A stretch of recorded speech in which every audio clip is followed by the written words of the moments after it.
let's move ahead to Danielle Smith, my premier of Alberta, appearing on the Steve Paikin podcast. Steve Paikin used to work at TVO. Is he still there? Did he retire to do You know a what? podcast? That's news to me. I mean, and that tells you how often I watch Right. TVO. Precisely. But you know what? Steve Paikin, he's a good guy.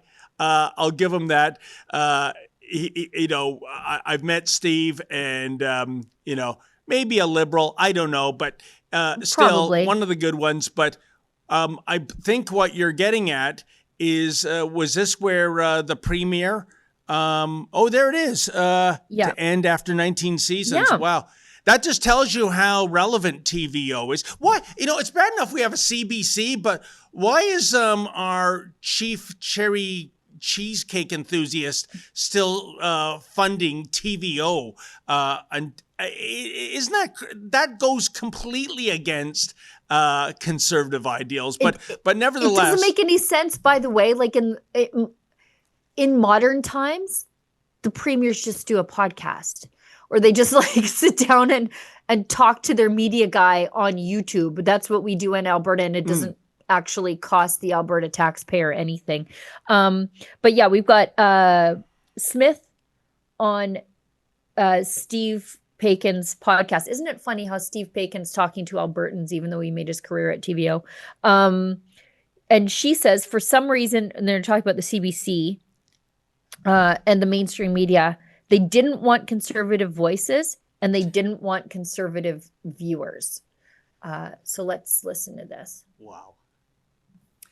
Do you believe the institutions of this country, the courts, the media, the public service, do they lean liberal and against conservatives, generally speaking? Well, Yeah. I think CBC just demonstrated that in spades. They just had a major broadcaster quit with exactly that same Travis Danraj, I think. Yeah, that's the allegation. And Hasn't been tested yet. he argued that he wasn't allowed to have the full range of perspective being represented.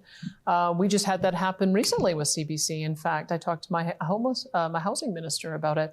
One of the reporters was asking him about some of our stats, and we know that she contacted 12 people about our change in policy, didn't quote any of them because they agreed with us, and she went out of province to quote somebody who would criticize us.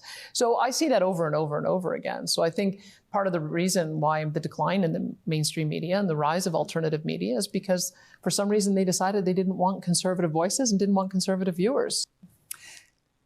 Sheila, we don't deserve Danielle Smith. You don't. I think Albertans do. She is 100% right. She's also a former broadcaster herself. Yep. She left Chorus because she wanted to talk a little bit more about lockdowns and the harm that it was having. And she left Chorus and went her own way so that she could have those discussions. So she has seen both sides of this. Yeah. And just last week, this nonsense about mainstream media specifically ignoring what conservatives are saying to fix their own agenda, that happened with our library services announcement. And I did a video on this because I could pull back the curtain and show you how the mainstream media had to have purposefully got the library standards announcement wrong. We were getting the smut and homosexual erotica out of our elementary school libraries, and all the media got embargoed documents 3 hours in advance. They were able to attend a press conference. They were able to ask the experts questions. And the embargoed document specifically said this wouldn't affect like hand-holding, breastfeeding, medical stuff, none of that, like normal relationship, teen romance novel stuff. It wouldn't affect any of that. The media went and reported that it would. And then the lie went around the world before the truth was able to put its pants on. It was so bad that the press secretary for the education minister had to issue a statement by 4:00 in the afternoon that, why are you guys getting this wrong? These are the embargoed documents. So she knows that absolutely the media will go in search of someone who will agree with their agenda and not quote the other sources. They do it all the time. 100%. And, and good for Danielle Smith getting out of the Chorus Corporation. You know, they run radio stations across the nation, the global TV affiliates. Last time I looked, Sheila, just to show you how Chorus thinks it knows what it's doing, I think their stock was trading at 6 cents a share, which is why they need taxpayer welfare to turn the lights on. Unbelievable. Yeah. Okay, we've got another clip from the Paikin podcast. Paikin asked Premier Smith about Yves-Francois Blanchet when he said that Alberta oil and gas isn't a culture. Now, I would argue that it is a little bit. The oil and gas sector does have its own sort of lingo, its own colloquialisms, its own work ethic, its own sense of values.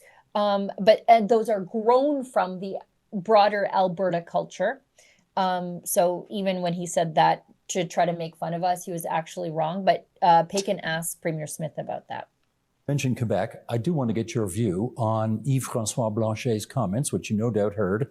Asked if he had any tips for you in Alberta about asserting your sovereignty or separating. He said, the first idea is to define oneself as a nation. Therefore, it requires a culture of their own. And I am not certain that oil and gas qualify to define a culture. Well, what did you think when you heard that? well, maybe he should come out here during Stampede. There is Exactly. no one who has the 10-day celebration that we do. And I mention it because it is so definitive of the Alberta culture, going back to our roots in how we developed. We don't have the same founding story as Quebec does. Our founding story began in 1905 when when early settlers came in and fur traded with the First Nations. And then, because we needed to populate it, there was a call out to the world to come here and get free land, and it was hard to develop it, whether it was for ranching or for farming. But that culture that we celebrate every single year is important, because what I would say with the character of the Alberta people is that they don't look to government to solve their problems. They solve them themselves, and they overcome some of the worst conditions, some of the most extreme hardships, and we keep on winning over and over and over again. And so I think that what you see with the celebration of our Western heritage, that's the celebration of our Western values. And there's so much business that takes place because every single year there's a new frontier. We developed gas, then we developed oil, then we developed oil sands, we're developing hydrogen, we're looking towards nuclear, we're developing carbon capture, we're developing data centers. I think those things are linked. And when people do come here and they see what a merit-based society we have built, a welcoming place where people from around the world can celebrate their own culture and heritage, but they embrace the Alberta heritage and culture, yeah, we already have that. You know, Sheila, the audacity of Blanchet to say those comments, it's off the charts. And I'll tell you what really is going on here. It's envy. In the early 80s and the mid 90s, Quebec had a referendum for separation. They failed each time. Now, because of demographic changes in Quebec, separation is a pipe dream. It'll never happen. If there's a third referendum, it will be a resounding defeat. Separation, I would argue, is more of a real thing in Alberta than it is in Quebec. And Blanchet is just burning with envy. Right, because we can do it. Yeah. Now, Quebec could never do it because of their strong reliance on handouts from everybody else. They won't develop their own gas resources, but they're happy to take transfer payments from our gas resources while vilifying our gas resources. Premier Smith is right.